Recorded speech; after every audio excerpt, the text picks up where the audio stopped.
Whether you're a musician, an author, a poet, a designer, a sculptor, or even a painter, one problem seems to be in common for all creatives. At some point in time, you're going to experience a creative slowdown.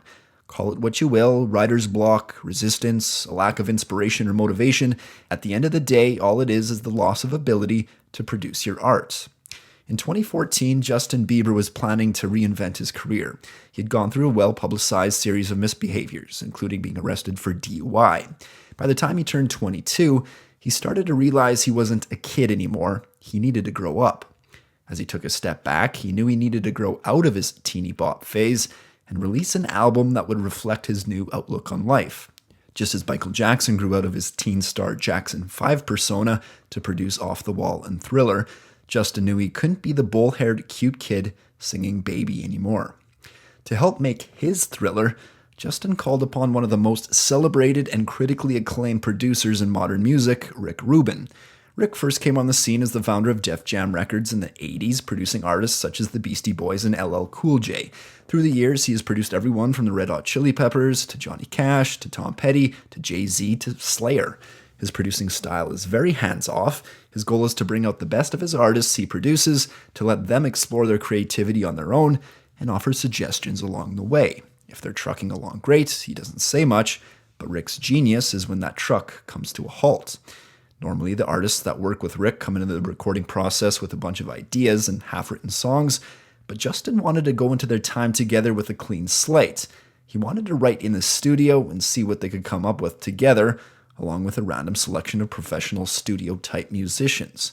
This was out of Rick's comfort zone, but you don't produce Blood Sugar Sex Magic, Rain in Blood, or 99 Problems without knowing how to work out of your comfort zone. He knew Justin was at a creative slowdown, experiencing writer's block, so he had an idea. As they all gathered in the studio, Rick played the role of a DJ. He was playing everyone all these old classic pop albums. He was playing Hall & Oates, he was playing Chic, and knowing Justin wanted to make his Thriller, he was playing Michael Jackson. As Rick would play these classics, he'd tell the musicians to learn them on the spot. They'd take 5 or 10 minutes to copy what they were hearing and play it once or twice. Then Rick would say, okay, now learn it in a different key. The musicians would then learn it again as quick as they could and play it back once or twice. Then Rick would say, okay, now learn it in this different tempo. Again, they'd take a few minutes to speed things up or slow it all down. Then Rick would offer a different instruction. He would say, okay, now don't play it, but play something that's like that, something similar. Forget what you just learned, but keep it in your subconscious. Don't remember any specifics, but remember that feel. And then Rick would instruct the engineer to hit record. It's all these random exercises that makes Rick a genius. You'd assume that the exercise would be something common Rick does with certain bands and artists, but when looking back in that memory recently, he said no, that was probably the first and only time he's done that. He knows how to read a room with different artists and bands, what they need to elevate their creative genius, to get past writer's block. In 2001, Rick Rubin wasn't working with a polished pop star in Justin Bieber, but an Armenian-American alternative metal band, System of a Down. Although you wouldn't think there would be very many similarities, they were experiencing the same thing Justin was as they struggled to find lyrics to this bridge part of one of their songs. They had the verses and this provocative chorus about self-righteous suicide, but for some reason they were at a standstill near the finish line of the song. Rick witnessed this firsthand and quickly went into action. He suggested they all take a break and go to his house for lunch. Rick had this large, beautiful library in his house, and while the rest of the band ate lunch, he told singer and songwriter Serj Tankian to just pick any book out of the library, go to a random page, and see if anything will inspire you. Serj was skeptical, but he did just that. He grabbed the first book that caught his eye, he flipped to a page, and randomly pointed his finger to a section. Immediately, the words, "Father, into your hands I commend my spirit," jumped out at him. With the song and most of the words already in his mind, a light bulb went off in Serj's head. The song with the working title Suicide could actually be about religion. He never looked at the lyrics from that Christian perspective before, but this new line kind of tied the theme all together. Serj has since said that all he can do is credit the universe for writing that bridge, and that bridge would be a main part of arguably their defining song in their entire catalog. It would eventually become Chop Suey, the first single released from one of the biggest and most influential albums in heavy metal history. It's their 2001 classic, Toxicity.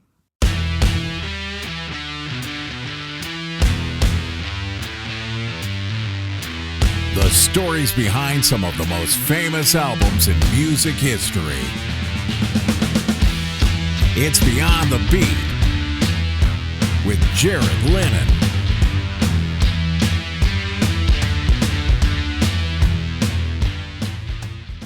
On September 3rd, 2001, System of a Down were due to play a free show in the band's hometown of Los Angeles. It was one day ahead of the release of the band's second studio album, Toxicity, and the four members wanted to do something as a way of giving thanks to their fans. System of a Down had moderate success with their debut self-titled album 3 years prior, but they weren't looked at as heavy metal pioneers quite yet, more like this small-time, quirky, obscure metal band, or so the band members thought. As they prepared to promote Toxicity, the clues would start to pile on that things were picking up steam. Organizers of the free show expected no more than 5,000 fans to show up. Instead, a number closer to 15,000 flooded the vacant parking lot.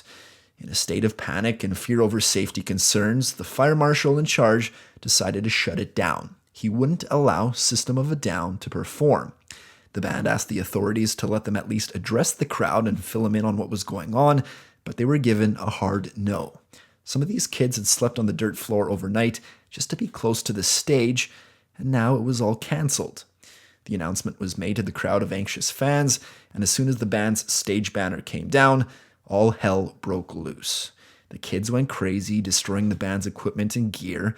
The band had to be rushed to a nearby hotel by police escort, and the scene descended into a full-blown riot. Towers of amps were toppled into the crowd, and people could be seen through swirls of tear gas smashing everything in sight. As riots normally go, the violence was contagious, and it was reported that store and car windows were being smashed as far as 7 blocks away.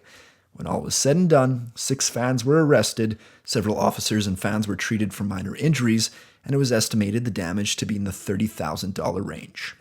It was a fucked up situation, but all signs were pointing to System of a Down as a band poised to explode. As the guys arrived at the hotel, they turned on the news, and it seemed like every channel was reporting on these Hollywood riots.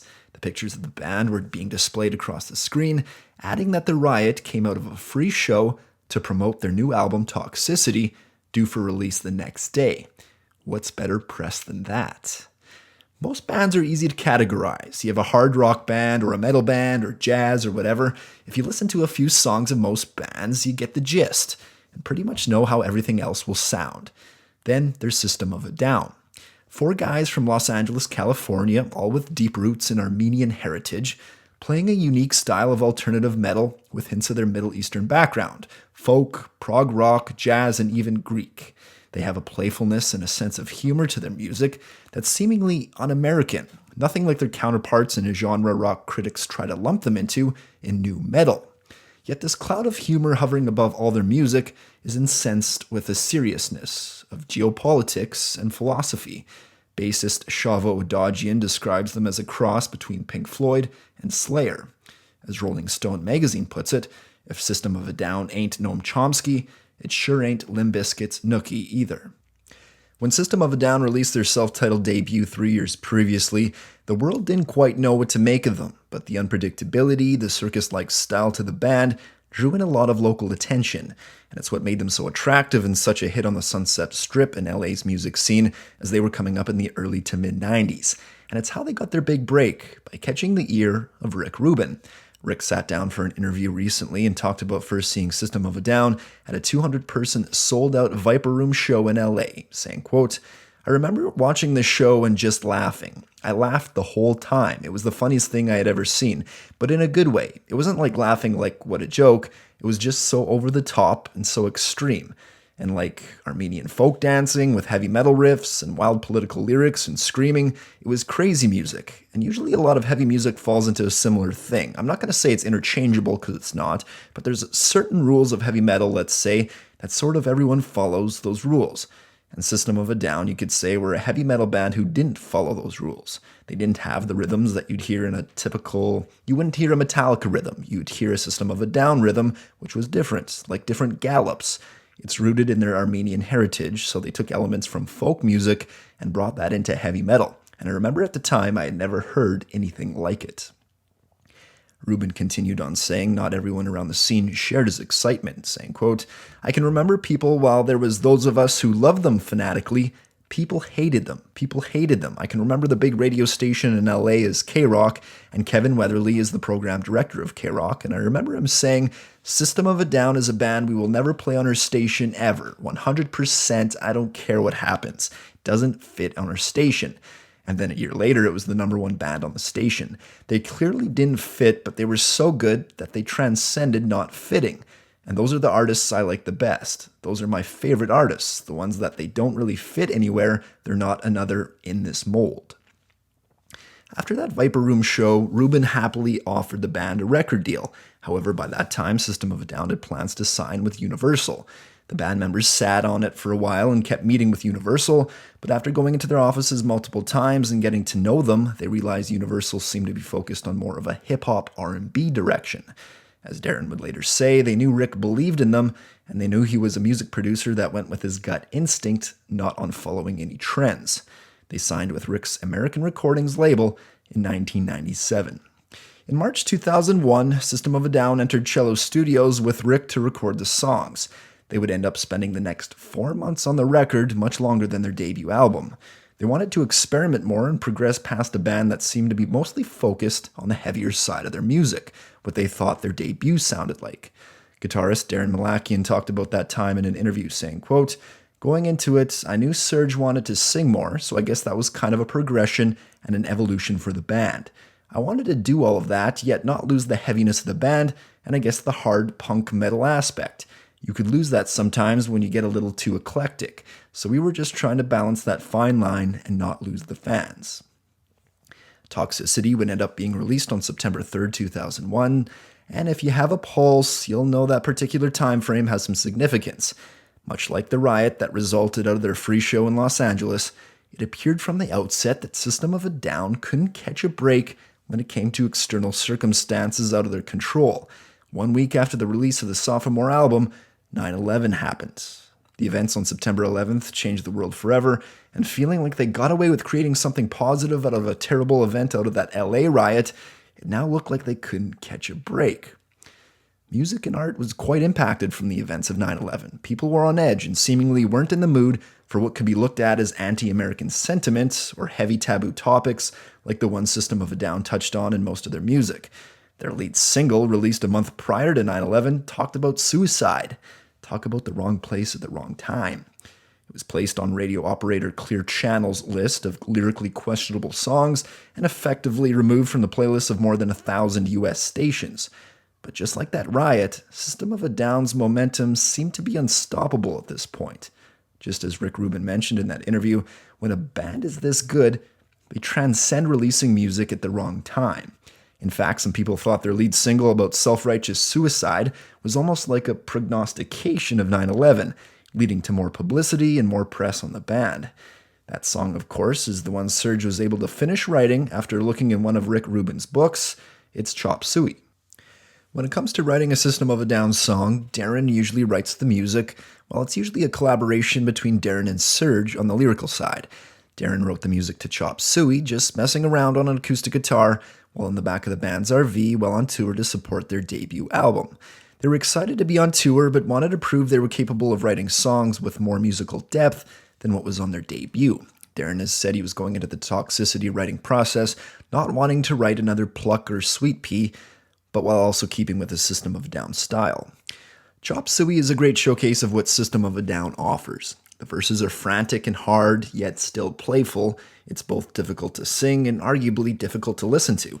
And then the chorus is this big, soaring, emotional, and melodic piece. It goes back and forth between crazy rhythmic explosions into emotional anthemic melodies. Bassist Shavo Adagian said in an interview, quote, "The song is named Chop Suey because that's really what we are musically. To me, it's about drug addiction, but we've taken something really serious and made it a little quacky." After a jangly acoustic guitar and tribal drums open the song, the first verse opens like a gut punch, as if Serge is narrating the morning routine of the song's character, singing, "Wake up, grab a brush and put on a little makeup, hide the scars to fade away the shake-up. Why'd you leave the keys upon the table? Here you go, create another fable." The lyrics, coupled with the aggression of Serge's delivery, signals that the character is in disarray from the shake-up the night before. It can mean a domestic dispute, it can mean self-harm, or even drug addiction, as Chavo says. The makeup literally hiding the physical scars, but also metaphorically a denial of the so-called shake-up even happening. They're putting on a facade to go about their day-to-day life, and then seeing the carelessness of the keys being left on the table, the character regrets everything that happened the night before. The verse then repeats with the same lyrics, but the second time around, every line ends with a callback, "You wanted to." It's like the character's in conflict with him or herself, in their head asking why they continue doing these destructive behaviors, while also understanding it's their own fault. It's like the angel and devil on your shoulder. The chorus then slows the song down with a feeling of remorse and sadness, with, "I don't think you trust in my self-righteous suicide. I cry when angels deserve to die." Daron explained the chorus in an interview, saying, quote, "The song is about how we are regarded differently depending on how we pass. Everyone deserves to die. Like if I were now to die from drug abuse, they might say I deserved it because I abused drugs. Hence the line, 'I cry when angels deserve to die.'" As Daron says, the character is looking at society and the way killing yourself is portrayed in such a negative light. In religions like Christianity, suicide is actually a sin and will prevent you from entering heaven in the afterlife. The character knows this, but struggles internally because they can't help but feel suicide would be a blessing. The hopelessness this person feels crescendos in the bridge, and the anthemic ending, the person is looking to the sky at God, angry. It ties the song together with the Christian theme, as Serge realized when he encountered these words in Rick's book. "Father, Father, Father, into your hands I commend my spirit.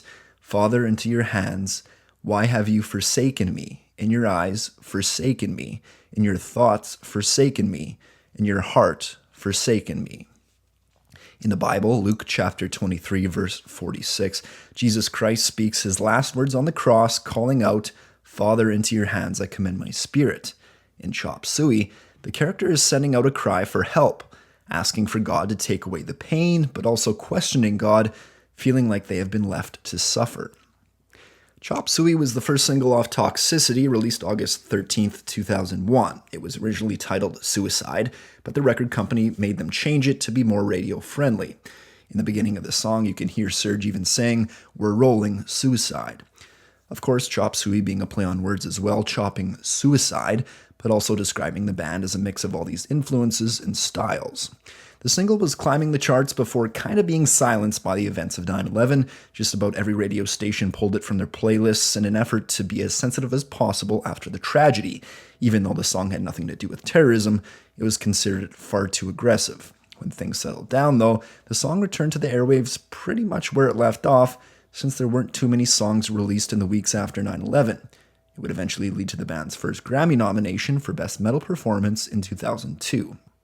Rick Rubin later talked about Chop Suey and how they employed their unique style with the song, saying, quote, "The fact that it became a hit is really unusual because it's such bizarre music. I was shocked when Serge first sang the verse to me. It's like, you really want this to be the verse?" And he's like, yeah, he loved it. And it holds up. You have no perspective on something like this the first time you hear it. But the thing is that's so exciting about the band is how they take these unusual ideas and execute them on a high level.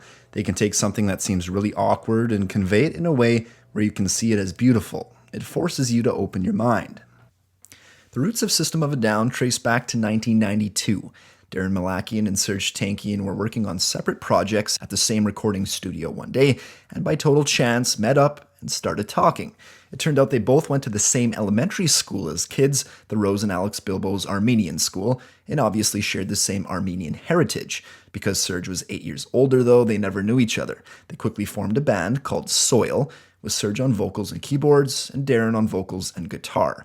They found a bassist and a drummer, and it wasn't long after where the band became much more than just a hobby. They hired a business manager to help with their day-to-day affairs and navigate the complicated LA rock scene, a guy by the name of Chavo Adagian. But in 1994, after only one show and one jam session recording, the drummer and bassist left. Serge and Daron weren't ready to see their music dream die, so they decided to rebrand and rename. They liked their business manager so much, they made Chavo an addition to the band on bass, and they found a drummer who had played in a band with Daron as teenagers. Inspired by a piece of poetry put together by Daron, they decided to call themselves Victims of a Down. Serge and Daron believed it was a good name, but it was Chavo that convinced them to change it to System of a Down. System would probably have a better commercial appeal, plus it would put them closer in a musical catalog to their metal heroes in Slayer. Now all they needed was new original music. Early on, there was a recurring theme of unreleased material. Reportedly, 2 entire EPs went unreleased. Eventually, their first demo came out in 1996, followed by a second in 1997. It was around then they were writing and preparing to record their first full album when their drummer punched a wall and broke his hand. They were having personal issues with him anyway, so they hardly hesitated to call a friend of theirs, John Dolmayan, to replace him. Early on, System of a Down's strategy was to perform as much as possible. They were relentless, performing in clubs around the Sunset Strip like the Viper Room and the Whiskey A Go-Go. They were desperate to attract major label attention, but as Daron later said in an interview, they were given a label as a local act that wouldn't sell anywhere else, saying, quote, "System of a Down is rarely played in an empty venue. I think we're a little spoiled when it comes to that. We played with a lot of bigger bands in LA, so within a year or two, people recognized that what we were doing was unique and different. At that time, the record labels didn't want to sign us yet, but we had a huge following in the city that people still talk about to this day." Daron continues, saying, quote, "The labels were reluctant to sign us because they didn't think a huge following on the Sunset Strip would translate to us finding an audience in Texas or in some parts of Europe. They thought we wouldn't be understood. I had all sorts of people offering me advice on how to change our music so we'd get signed, but I was convinced we were doing the right thing, and bands who didn't have anything like our following were getting signed, but they were white and non-Armenian. We waited our turn, though, and it worked out okay."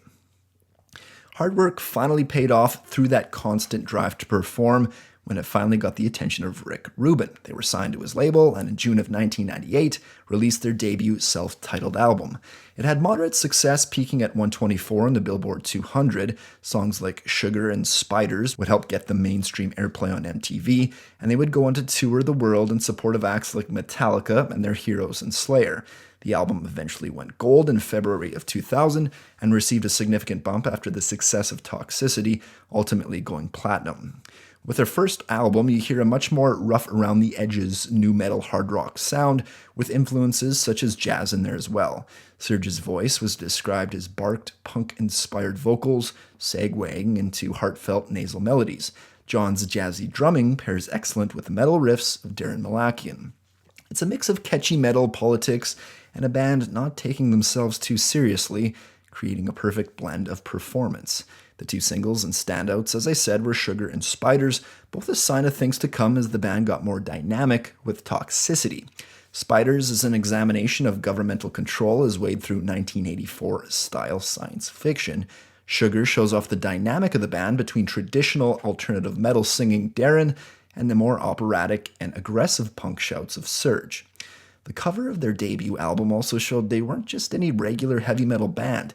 The artwork is an outstretched hand with a black background and stems from a 1928 anti-fascist poster for the Communist Party of Germany at the time.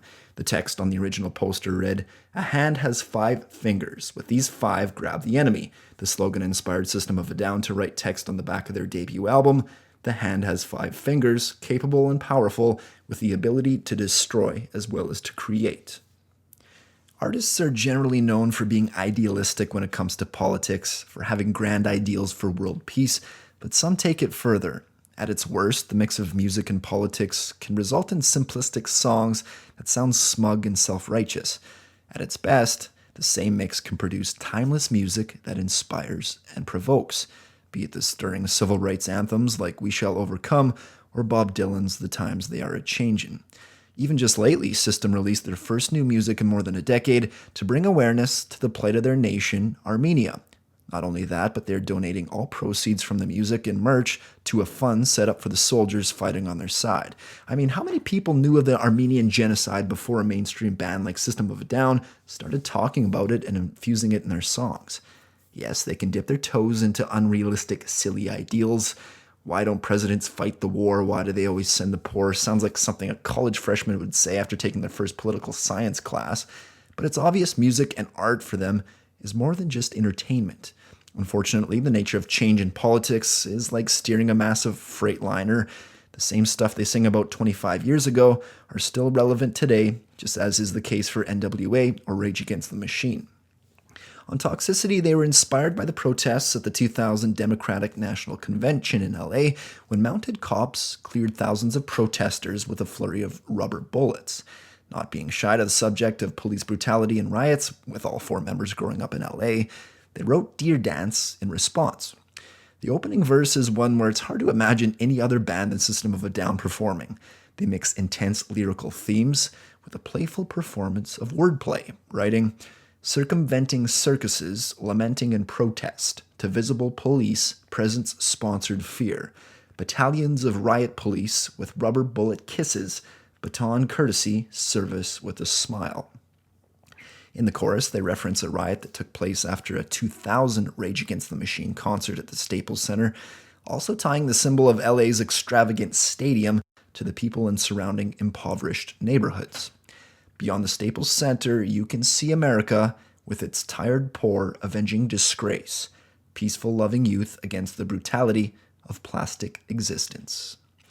In the chorus, they echo a statement very true and top of mind in America today: police brutality and mass protests.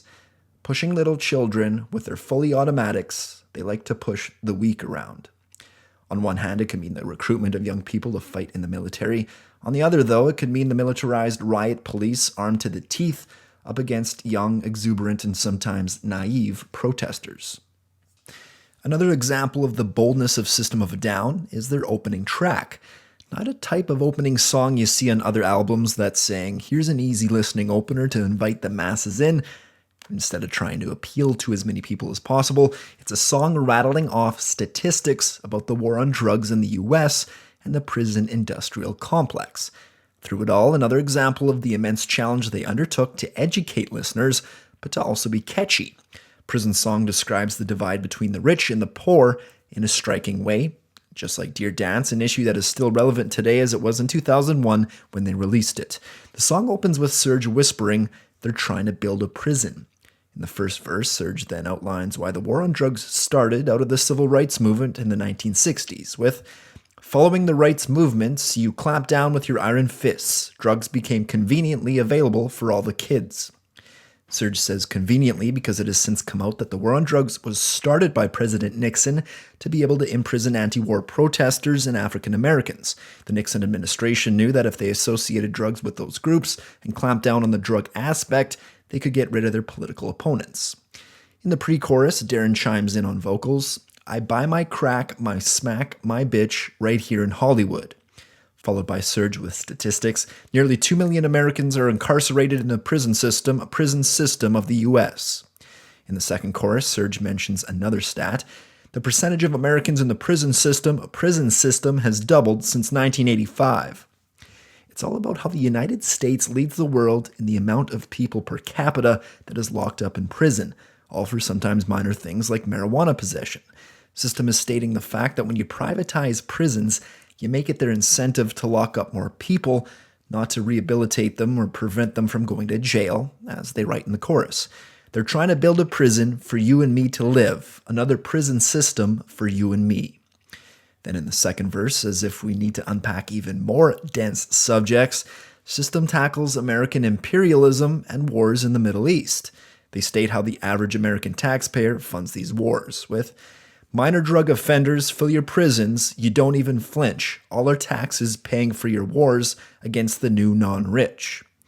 And then later in the bridge, Serge screams passionately, all research and successful drug policy shows that treatment should be increased and law enforcement decreased, while abolishing mandatory minimum sentences, utilizing drugs to pay for secret wars around the world. Drugs are now your global policy, now you police the globe. Yeah, how about that for an album opener? But System isn't just a socially and politically charged rock band. Rather, it's a band whose music seems designed to reflect on the world at large at a time when modern life has grown increasingly politicized. Looking back now to the early 2000s, before social media and the age of Trump, it can seem like a free and easy non-political utopia where politics weren't at the top of mind for everyone. But obviously, that wasn't the case. In 2001, guitarist Daron Malakian spoke in an interview about avoiding apathy at all costs, that they can't ignore what's going on in the world, but just because of that doesn't mean they're strictly a political band, saying, quote, "Reflecting the times is exactly what we're doing. Most artists now, and not just in music, have done a piece here and there about what's going on in the world. To me, that's no different than having a couple of timely songs on our records. It doesn't limit what we're all about." Serge talked about being labeled as a political band in an interview, saying, quote, "I don't understand why we have to be just one thing. If I write on one side of this lampshade, the metropolis is too dense, it causes fear. That's a social statement. And then on this side I write, blow me, and then here it says, I'm hungry. And here it says, gee, what a splendid day. Now those are four different things. We're all just turning the lampshade. Should I see the whole thing as political just because the first statement was political?" If politics is one aspect of System of a Down and Toxicity as an album, well, provocation and controversy is certainly another side of that lampshade. The ninth track on the album is looking at the mind of one of the most reviled figures in American history, Charles Manson. But it wasn't the murder and other terrible things the cult leaders associated with that is the focus on the track ATWA. It was what they felt were good parts of Manson's message, his pro-environment stance. They're asking a simple philosophical question with the song, that at what point is it impossible to separate the message from the messenger? It's naive to think that even the most evil person in the world is simply evil for evil's sake, that there isn't anything you could take from them that could be positive. Can even the worst person in the world have a little bit of goodness within them? Charles Manson made famous the acronym ATWA, meaning air, trees, water, animals. He used it to name the forces of life he believed held the balance of the earth. He spread this message of environmentalism to his cult followers as they took flight from what they characterized as the madness of the cities. System of a Down wrote the song ATWA not just on the environmental cause specifically, but as a look at Manson's perspective as a whole, almost like an attempt to empathize with the portrayed villain as he sat helpless in a jail cell for the rest of his life. They opened the first verse with, "Hey you, see me, pictures crazy. All the world I've seen before me passing by. I've got nothing to gain, to lose. All the world I've seen before me passing by." Of course, this all stemmed from the 1969 incident where it was found Manson sent his cult followers to kill actress Sharon Tate and 8 others, in which Manson was convicted of first-degree murder on multiple accounts. Daron has said that the way Manson articulated his thoughts on our modern society had a big influence on him as an artist, and that his crimes shouldn't alter the views on his contribution to art, saying, quotes, "I don't agree with killing anybody. I don't agree with going in and slashing anybody's throats or anything or writing shit on the walls. That's not what I'm into. That's not the side of Charles Manson that I'm into. It's more his ideas and his thoughts on society." In the second verse, they write about the reason people fear Manson so much. "Hey, you or me, not so pretty." This stems from an interview with Manson where he gave his opinion on people's biases and ignorance, saying, quote, "Look down at me and you see a fool. Look up at me and you see a god. Look straight at me and you see yourself." In the chorus of the song, you get a contrast to the soft, more morose-sounding verses. From the vantage point of Manson's, it's like the verses are a more measured look at his present situation in prison, while the chorus is the side the general public sees of him in interviews. This man angered by being in prison his whole life and for being portrayed as evil, as they write in the chorus. "You don't care about how I feel, I don't feel there anymore. You don't care about how I feel, I don't feel there anymore." Serge has said that in a sense, Charles Manson the man doesn't exist anymore. It's a trick the media plays over and over again, oversimplifying these situations, replacing Manson by the symbol, saying, quote, "There's also a point that it makes for me somehow is the lust for sensationalism in media. And it's not just Charles Manson, obviously. It's like when we take pictures, photographers go, okay, get mad, or let me see those eyes." Upon Manson's death in 2017, Malakian took to Instagram to compare him to O.J. Simpson, saying O.J. killed his wife, which is horrible, but you can't deny the fact that he was one of the best football players in history, saying, quote, They can do that with you. They can find an angry moment, put you on the thing, and make you the scariest person in the whole country just because of what they write next to you. You could also go the other way with it. It has come out that Martin Luther King was likely a womanizer and cheated on his wife. But does that take away his massive contribution as the leader of the civil rights movement? Of course, System of a Down was criticized for trying to empathize with a cult leader who had his hand in mass murder. Some people looked at Daron and Serge's viewpoint as an oversimplification themselves, that in fact Manson's environmental stance was just an altruistic prop to help brainwash his followers to look at him as good, and that his main drive was to have his followers at his disposal to do what he desired. Regardless, you can't ignore the fact that System of a Down is employing a bigger overarching philosophical theme with ATWA, the fact that even the worst person in the world has a bit of goodness. Maybe we shouldn't be so quick to throw the baby out with the bathwater, so to speak. Maybe we shouldn't be surprised that when a man is looked at as pure evil, he becomes apathetic, as they write in ATWA's outro. I don't sleep anymore. I don't eat anymore. I don't live anymore. I don't feel anymore. With the release of System of a Down's self-titled debut in 1998, a lot of the groundwork had already been done. They were a buzz band, rapidly gaining attention and steadily moving to bigger venues, and by the time of Toxicity, their growing army of fans was keen to hear what they'd do next. The first album was written roughly over the previous 8 years while they had day jobs and other life distractions. They had time to nurture their artistic output while they slowly gained fandom. And so Toxicity was another animal. It's that famous quote regarding musicians. You got your whole life to make your first album and then a few months to make your second.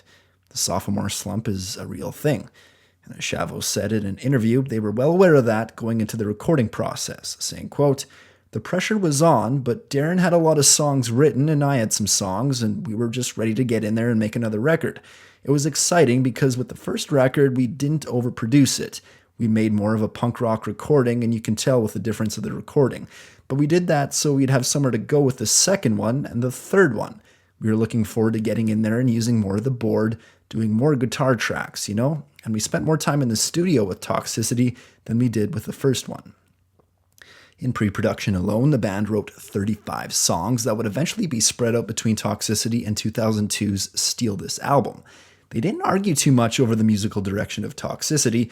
They had a big group to choose from and largely chose the best group that fit together. But deliberately, they went in more of a melodic direction compared to the first album. There's more dynamics between really heavy thrash parts into beautiful vocal melodies, something that wasn't as common on their debut.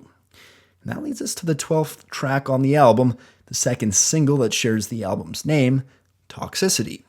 It's mostly known for its unique, frantic chorus, led with John's interesting drum fills, but also more softer verses with Daron's picking guitar and Serge's whispering melody. The lyrics, at least to start off the song, seem to be about attention deficit disorder, also known as ADD. System of a Down is criticizing how the psychological condition is now overprescribed to children and how it leads to numbness in the kids. The song opens with a metaphor of how these children become programmed like software when taking these pills, leading to a calmness but a lack of stillness and focus, with Conversion Software version 7.0, looking at life through the eyes of a tire hub, eating seeds as a pastime activity, the toxicity of our city. These children become so accustomed to the pills, it feels as regular as snacking on sunflower seeds. It's the quick and easy way for parents and doctors to settle kids down and to control them. System of a Down uses toxicity as a metaphor for these pills poisoning the children, but also the toxicity of media and propaganda used by corporations and governments to distract and influence. It's their method of claiming a perceived ownership over a part of the world, as they write in the chorus. You, what do you own the world? How do you own disorder? Disorder. Now somewhere between the sacred silence, and sleep. Somewhere between the sacred silence and sleep, disorder, disorder, disorder. Somewhere between silence and sleep could be the state of being medicated, allowing yourself to pass through life in a fog of ignorance of your true potential. Whether you're a single kid or a member of the mass public, you're having this medication pushed on you to fix what external forces call a disorder. In the second chorus, anger is mentioned as the fuel, that these corporations and governments use to feed the fires of distraction.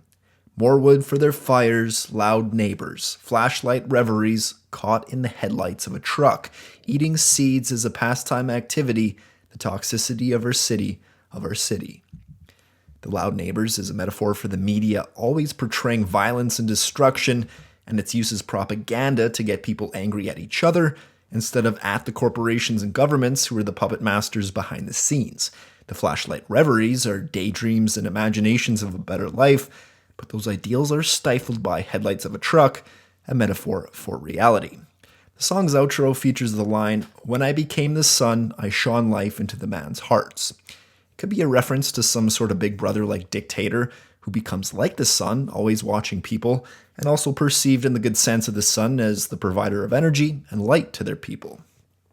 John talked about the musical side of the song in an interview, saying, quote, "Toxicity was one of those songs where we hadn't done anything like it before. It required something completely different than any other System song did. The guitars are just, in some ways, really powerful, and in others, they just step back so that the melody can take over a little bit. So it's a really good combination of aggression and melodic elements, which represents this album." Toxicity as a single peaked at number 70 on the Billboard Hot 100, was ranked number 14 on VH1's 40 Greatest Metal Songs, and made number 53 on the Y2K Rock's Top 200 Songs of this Century. The video was the first one directed by bassist Chavo. Like their video for Chop Suey, Toxicity showed the band performing on a small stage surrounded by fans who go crazy when the band gets to the rave-up section. Chavo explained in an interview, quote, "The universe is the sacred silence and sleep, and the kids are the disorder. So how do you control the disorder in that universe? You can't. To me, that's toxicity."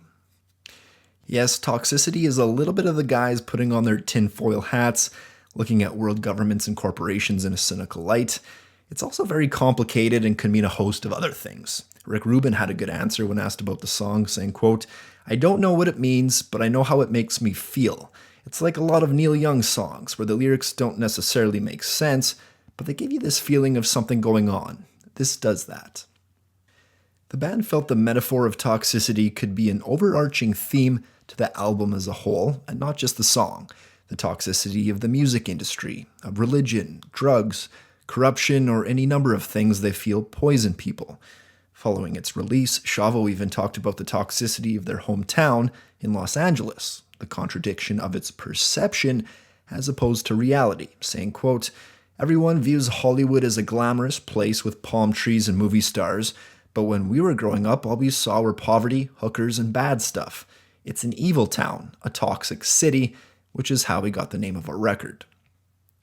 Los Angeles and Hollywood epitomizes the consumeristic culture of the West, the toxicity of a focus on the individual, not as a collective of the human race, something that has its pros and its cons. And that's the focus on System of a Down's third and final single off the album, the last track on the listing, Aerials.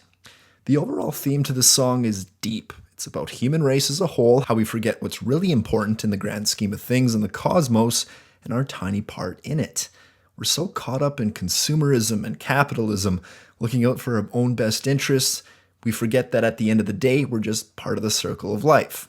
The first verse starts with, "Life is a waterfall, we're one in the river and one again after the fall." Before life, we're all part of the calm and peaceful river, then we are born and live through the chaotic waterfall until its inevitable end, which reunites everyone in death as we were before life. We all start the same and end up the same, one with everything. The verse continues with, "Swimming through the void, we hear the word, we lose ourselves, but we find it all." We go through life making mistakes and learning lessons, yet a lot of us ignore searching for who we truly are, instead giving into the temptation of a synthetic, shallow lifestyle. It continues, "Because we are the ones that want to play, always want to go, but you never want to stay. And we are the ones that want to choose, always want to play, but you never want to lose." That synthetic keeping up with the Joneses lifestyle is something we seek our whole life, but once we get what we strive for, we move on. It's a continuous cycle because it never satisfies. The second verse opens with, "Life is a waterfall, we drink from the river, then we turn around and put up our walls." We selfishly take all that we can get for ourselves and don't look out for our fellow humans when they're in need. The chorus then highlights the overarching message.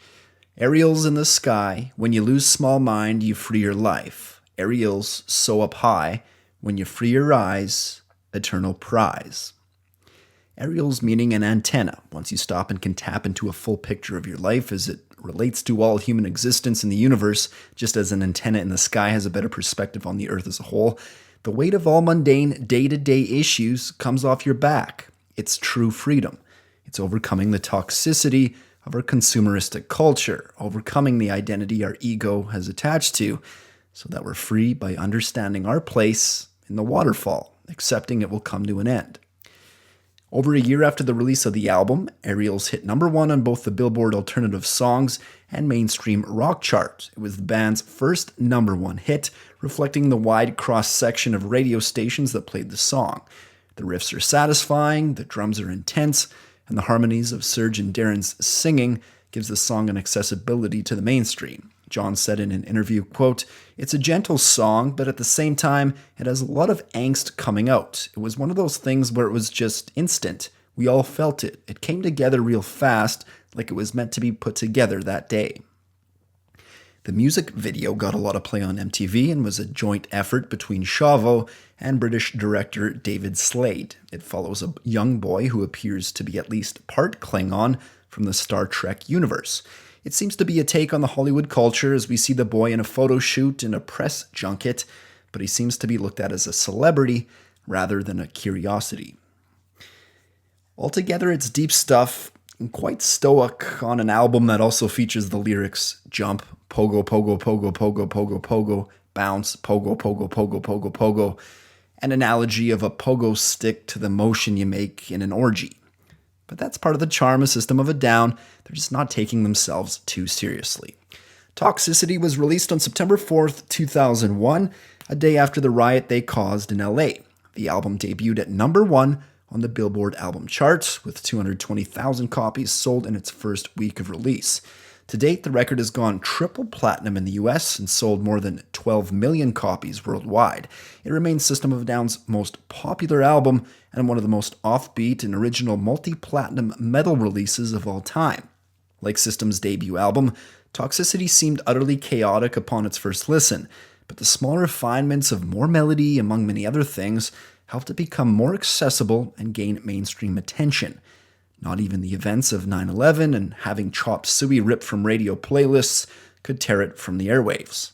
People were attracted to their distinct style of fun, interesting guitar riffs, Serge's Swift's army knife vocals on top of Daron's strange singing, the fun and unconventional drumming, and the diversity of their songs. They managed to get more popular over time without giving the feeling like they were selling out. Also, their politics weren't so overt that it distanced certain listeners. They still had political songs, but they did so in a way that was more surreal, adventurous, and musically accomplished without sacrificing any of the heaviness or intensity that got them signed to a record deal. Toxicity provided a perfect soundtrack to post-9/11 anxiety. Even in the songs I didn't talk about, the overarching theme of toxicity and drug addiction that you hear in Needles and Psycho, of overpopulation in X, of the egos of scientists and science, or of mind control and shimmy, and even referencing something they'd focus more on later in their career, both in and away from their music, their Armenian heritage. The album closer is listed as Aerials, but in fact is a hidden song called Arto, an adaptation of a traditional Armenian church hymn. As impressive as the writing and performances on Toxicity are, the turbulence in the music reflected the tension that existed within the band as it strived to complete the album under a tight deadline. In an interview, Daron talked about a conflict boiling over, but also bringing them closer together, saying, quote, "There were times when we fucking threw down. Once, John and I were totally going at it. My lip was all cut up, and I took a microphone stand and hit him across the head, and his head was all bashed in. Chavo and Serge were looking at us and saying, 'Oh man, we're done.' But right after we fought, we took each other to the hospital and got stitched up right next to each other. Both of us were sitting there laughing, saying, 'This is one of the coolest moments in the history of our band.'" System in a lot of ways had a contradictory sound. It can sound both incredibly juvenile and surprisingly mature, which leaks in the lyrics as well. As Daron said in an interview, "We like to stay on that verse-chorus type of tradition, except sometimes the verse will be a waltz, and the chorus will be hardcore. How many popular bands can say that Waltz is a component of their music? They didn't follow the so-called rules of heavy metal. No one before sounded like System of a Down, and no one really since. But as Rick Rubin said, they transcended not fitting in. And those are the best artists. Those are the revolutionary bands. And those are the ones that change the world.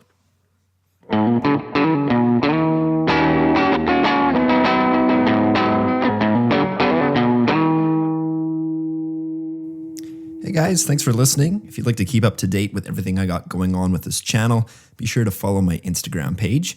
Also, I do have a YouTube channel where I condense individual stories from my podcast into short video form. So please like and subscribe on there as well. Thanks again.